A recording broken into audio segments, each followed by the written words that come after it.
নরেশ গুহর সাংবাদিকতা, সেটা নিরিখে হয়তো এক অর্থে বলা যেতে পারত যে এটা শেষ এবং স্বল্পতম, বললেও ভুল হয় না। এতক্ষণ আপনারা নরেশবাবুর যে পরিচয়টা পেলেন, তার মধ্যে কোথাও আপনারা সাংবাদিকতার কথা শোনেননি। তিনি অধ্যাপক, তিনি কবি, তিনি সম্পাদক সাহিত্য পত্রিকার, কিন্তু তিনি যে একটা খবরের কাগজে বছর দুয়েক, সম্ভবত তারও কম সময় কাজ করেছিলেন, তার এই সাংবাদিক জীবনের কথাটা এখনো অব্দি উঠে আসেনি। তার কারণ তিনি নিজে এটাকে খুব বেশি গুরুত্ব দেননি। তিনি সাংবাদিক ছিলেন 1947 সাল থেকে 1949 সাল, এই সময়টুকুর মধ্যে। তিনি সাংবাদিক হয়েছিলেন সাংবাদিক হওয়ার ইচ্ছেতে নয়, শুধুমাত্র দারিদ্র থেকে মুক্তির জন্য, কিছুটা রোজগারের জন্য। এই বিষয়টা আজকের আলোচনায় এখনো সেভাবে আসেনি। আপনারা যারা নরেশ গুহকে জানার, আমরা যারা বোঝার চেষ্টা করছি, প্রথম জীবনটা, তার ছাত্র জীবনটা পূর্ব বাংলা থেকে কলকাতায় এসে রিপান কলেজে এবং পরে কলকাতা বিশ্ববিদ্যালয়ে একটা দীর্ঘ দারিদ্র্যের সঙ্গে সংগ্রামের গল্প। এটা আপনাদের আমরা যারা বিভূতিভূষণের অপুর কলকাতায় বাস করেছি, আমরা জানি যে সে সময় নিম্নবিত্ত মধ্যবিত্ত পরিবারের ছেলেদের, যারা গ্রাম থেকে শহরে এসে পড়াশোনা করতো, তাদের কি অবস্থা ছিল। তারা এমনও ঘরে বাস করেছেন যেখানে এত ছোট ঘর, 4-5টি ছেলে শুলে পাটা বাইরে রাখতে হতো, তাদের সকলের জায়গা হতো। সেইখানে সুকান্ত ভট্টাচার্য কবি, তিনি এসে নরেশ গুহর সঙ্গে গল্প করে যাচ্ছেন।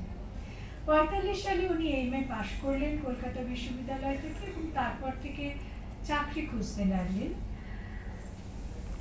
স্কুলে পড়ানোর ইচ্ছে ছিল, কিন্তু উনি পেলেন না। প্রমথনাথ বিশি যুগান্তরে কথা বলি ওনার একটা কাজ জুটিয়ে দিলেন, সম্পাদকীয় বিভাগে সাব এডিটরের চাকরি, মাইনে 110 টাকা।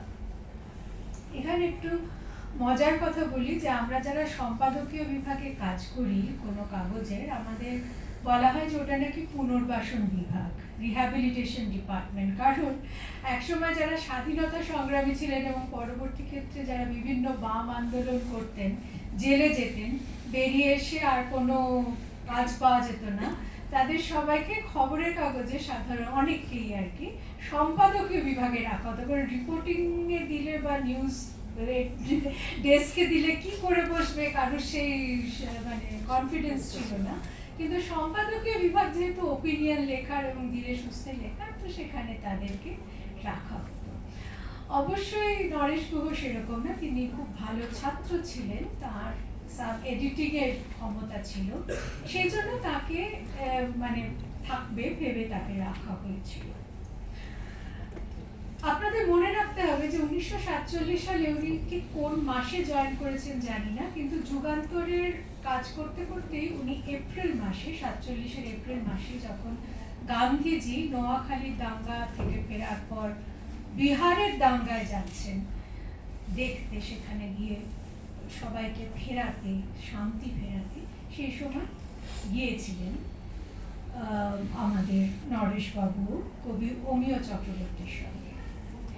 এই যে সময়টা, এটা একটা সাংঘাতিক দোলাচলের সময়। কলকাতায় তখন প্রচন্ড দাঙ্গা হচ্ছে এবং সেই দাঙ্গা সারা দেশেই ছড়াচ্ছে, নানা জায়গায় ছড়াচ্ছে।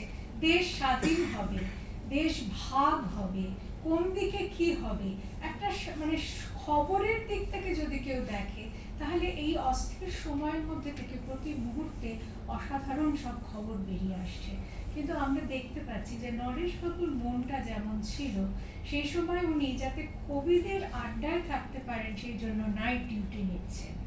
তিনি অ্যাজ সাচ সংবাদের প্রতি যে খুব আগ্রহী ছিলেন তা নয়। এই ঘটনাবহুল সময়ের মধ্যেও তিনি নিজেকে একটু দূরে রেখেছেন। তিনি তারপরে 49 সালে তিনি কাগজ ছেড়ে দেন। তার দেওয়া কোনো একটি শিরোনাম যুগান্তর কাগজের পছন্দ হয়নি। সেই সময় যুগান্তরের সম্পাদক ছিলেন বিবেকানন্দ মুখোপাধ্যায় এবং প্রকাশক ছিলেন ধীরেন্দ্রনাথ সেন।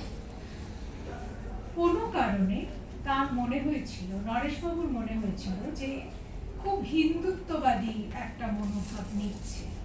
কেন মনে হয়েছিল এ কথা? যুগান্তর হিন্দুত্ববাদী বলে যে খুব পরিচিত ছিল তা নয়, কিন্তু সেটা আমরা হয়তো ওনার সাংবাদিকতার যেটুকু নিদর্শন আমাদের কাছে আছে, যেটার জন্য বস্তুত সুভাষিস বাবুকেই আমাদের ধন্যবাদ দিতে হবে, কারণ তিনি না দিলে এটা পাওয়া যেত না। যে জার্নালটা উনি লিখেছিলেন বিহারে গান্ধীজির সঙ্গে গিয়ে দেখা করার পর উনি কিছুদিন থেকে গিয়েছিলেন, ভয়ঙ্কর একটা দাঙ্গা বিধ্বস্ত সময়। তার সাহিত্যে এর কতটুকু ছায়া পড়েছে সেটা আপনারা যারা গবেষণা করেন তারা বলতে পারবেন, কিন্তু আমি দেখছিলাম সাংবাদিকের দৃষ্টিতে যে উনি কত পুঙ্খানুপুঙ্খ সেই সময়ের জার্নাল হিসেবে রেখেছেন। আনফর্চুনেটলি ডিজিটাল আর্কাইভ যুগান্তরের যা আছে, যা আমি ব্রিটিশ লাইব্রেরিতে পাচ্ছি অথবা যা আমাদের ন্যাশনাল ডিজিটাল লাইব্রেরিতে আছে, সেখানে 30th এপ্রিল অব্দি পাওয়া যাচ্ছে, তারপর আবার জুলাইতে পাওয়া যাচ্ছে। মে আর জুন এই দুটো মাস সম্পূর্ণ সেখান থেকে আমরা দেখতে পাচ্ছি না, কোনো ডিজিটাল আর্কাইভে আমি খুঁজে পেলাম না। যদি মানে ন্যাশনাল আর্কাইভে গিয়ে একেবারে কাগজ যদি খুলে দেখি তাহলে হয়তো আপনারা কেউ দেখতে পারেন, কিন্তু পাওয়া যাচ্ছে না। এটা আনফর্চুনেট এই কারণে যে এপ্রিলের শেষেই উনি গিয়েছিলেন বিহারে, ফলে ওনার জার্নালটা যেটা উনি নিজে লিখেছিলেন সেটা আমাদের কাছে রয়েছে, বাংলায় এবং ইংরেজিতে লিখেছিলেন, কিন্তু সেটা যে ঠিক কি আকারে যুগান্তরে বেরিয়েছিল, সেটা মানে লম্বা ফিচার হিসেবে বেরিয়েছিল নাকি ছোট ছোট আর্টিকেল হিসেবে বেরিয়েছিল, এমনকি আদৌ বেরিয়েছিল কিনা এ বিষয়ে কিন্তু সুচরিতাদি অথবা সুভাষিস বাবু কেউই কোনো নথিপত্র আমাদের দিতে পারেননি, আর ডিজিটাল আর্কাইভেও পাওয়া যাচ্ছে না। সুতরাং সাংবাদিক হিসেবে ওনার লেখাপত্র, ছাপা লেখাপত্র কিছু সার্ভাইভ করেছে এমন আমি কোনো নিদর্শন পাচ্ছি না। আমাদের হাতে যেটুকু রয়েছে সেটা হচ্ছে যখন উনি গিয়েছিলেন বিহারে 29শে এপ্রিল থেকে 1947-এ, সেই সময়কার তার যে নথি। এখন এটা উনি গিয়েছিলেন কবি অমিয় চক্রবর্তীর সঙ্গে। অমিয় চক্রবর্তীর কিন্তু গান্ধীজির সঙ্গে দীর্ঘদিনের আলাপ। 1921 সালে প্রথম উনি দেখেছেন শান্তিনিকেতনে। 1926 থেকে নিয়মিত অমিয় চক্রবর্তীর সঙ্গে গান্ধীজির চিঠি চালাচালি চলছে, এবং অনেক সময় গান্ধীজি যখন মানে ফার্স্ট টার্ন টু ডেথ একদম আমরণ অনশন বলে বসছেন, তখন দেবদাস গান্ধীর ডাকে অমিয় চক্রবর্তী সেখানে যাচ্ছেন, রবীন্দ্রনাথের প্রতিনিধি হয়ে গান্ধীর কাছে গিয়ে কথাবার্তা বলছেন, এইগুলো আমরা পাই। এবং যখনই দাঙ্গার জন্য গান্ধী কোথাও গিয়েছেন তখন অমিয় চক্রবর্তী গিয়েছেন। অমিয় চক্রবর্তী নোয়াখালীতেও গেছিলেন, নরেশবাবু সেই সময় যাননি। তারপরে ওখান থেকে উনি কলকাতায় ফিরে আসেন, সোদপুরে ছিলেন, তখন গিয়ে দেখা করেন নরেশবাবু, এবং তারপরে উনি আর অমিয় চক্রবর্তী যান বিহারে, এবং সেখানে গঙ্গার তীরে ওখানে মানে কংগ্রেস, গান্ধীজির অনুগত এবং কংগ্রেসের বিহারের অন্যতম নেতা শাহনওয়াজ তার বাড়িতে ছিলেন, পাটনাতে গঙ্গার ধারে তাদের বাড়ি। এবং সেখানে এমনও হয়েছে যে সন্ধ্যার সময় গান্ধীজি যখন হাঁটছেন তখন তার একটা হাত অমিয় চক্রবর্তীর কাঁধে, একটা হাত নরেশবাবুর হাতে। আশ্চর্য হচ্ছে যে যে 2-3 দিন উনি গান্ধীর সঙ্গে ছিলেন, একজন সাংবাদিক হিসেবে তখন কাজ করছেন, তা সত্ত্বেও আমরা গান্ধীর একটাও উদ্ধৃতি পাই না।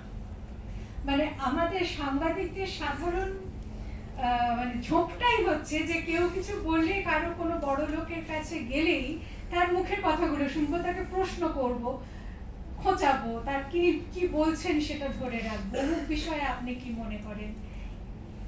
এর কোনো কিছু, এত কাছে এসেও আমরা দেখছি যে উনি উনি কি লিখছেন শুনুন।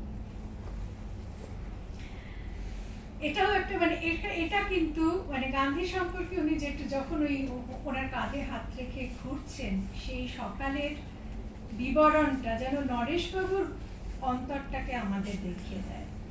সকালে গঙ্গার তীরে শাহনওয়াজের সঙ্গে চা খেতে খেতে বিহার রিলিফের নানা কথা হলো। চা অসমাপ্ত রেখে উঠে যেতে হলো, কারণ বাপু দিল্লি চলে যাবেন। ঘরে ঢুকে দেখি মেঝেতে ফরাশ পেতে বসে আছেন, প্রসন্ন হাসির বরাভয় মুখে। বাপু বললেন, চলো হাঁটতে হাঁটতে কথা বলা যাক। আমি তার এক হাত কাঁধে নিলুম, অন্য হাত অমিয় বাবুর কাঁধে। খানিক পরে আমি সরে গেলাম, হৈমন্তী দেবী এলেন, শান্ত কণ্ঠস্বর। এই প্রভাতের সকল শান্তি যেন তার কণ্ঠে খরিত হচ্ছিল। উঠোনের পথ দিয়ে বেড়াতে বেড়াতে তিনি কত কথাই বললেন, কি কথা আমরা জানি না। ৮০ বছরের কোনো উদ্ধত রেখায় দেহে নেই, কালকে যেন অতিক্রম করেছেন তিনি তার মন দিয়ে, জীবনের শক্তি দিয়ে। কিছু পরে শাহনওয়াজ এলেন কাজের কথা নিয়ে। বেলা ৮টায় বাপু চলে গেল। একদিনের স্বর্গ থেকে বিচ্যুত হলুম, ভিতর জ্যোতি গৃহচ্যুত নক্ষত্রের মতো। তারপর আন্দারি গ্রামে চলে এল। তাহলে দেখুন এই যে মানে তার ভিতরের যে সাহিত্যিক কবি সত্তা, হৃতজ্যোতি গৃহচ্যুত নক্ষত্র মনে করছেন নিজেকে, বাপু চলে গেলেন বলে। মানে গান্ধীর শুধুমাত্র উপস্থিতির জন্য একজনের মনের মধ্যে যে শান্তি, যে স্নিগ্ধতা, যে শক্তি পাওয়া যাচ্ছে আর কি, সেটা আমরা কিন্তু এটাও এক অর্থে এটাও সংবাদ, এটাও আমরা তার মধ্যে থেকে পাচ্ছি।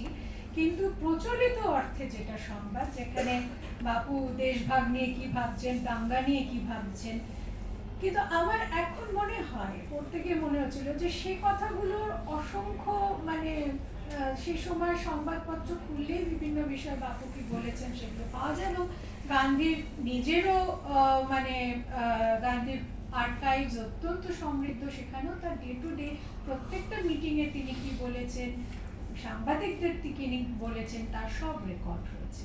কিন্তু এমন একটি অন্তরঙ্গ রেকর্ড যেন আমাদের এটা মানে এক অর্থে সমৃদ্ধ করে এই অর্থে। এবং আমরা দেখেছি নরেশবাবুর সম্পর্কে যা পাই, এমনকি বুদ্ধদেব বসুর কাছে উনি যখন প্রথম গেছিলেন, উনি ঢুকতে পারেনি, ওনার মধ্যে একটা স্বভাব সংকোচ ছিল। উনি কয়েকটা খেজুর আর কিছু রজনীগন্ধা নিয়ে বুদ্ধদেব বসুর বাড়িতে প্রথম যখন গিয়েছিলেন, হঠাৎ ওনার মনে হলো যে আমায় তো ডাকেনি, আমি নিজে নিজে কি করে যাব। কারণ উনি অনেকক্ষণ পার্কে বসে খেজুরগুলো খেয়ে আর ফুলটা পার্কে রেখে দিয়ে বাড়ি চলেন। এটা সাংবাদিকের সাধারণ নেচার নয় আর কি। সরি, আমাকে 1 মিনিট এক্সকিউজ।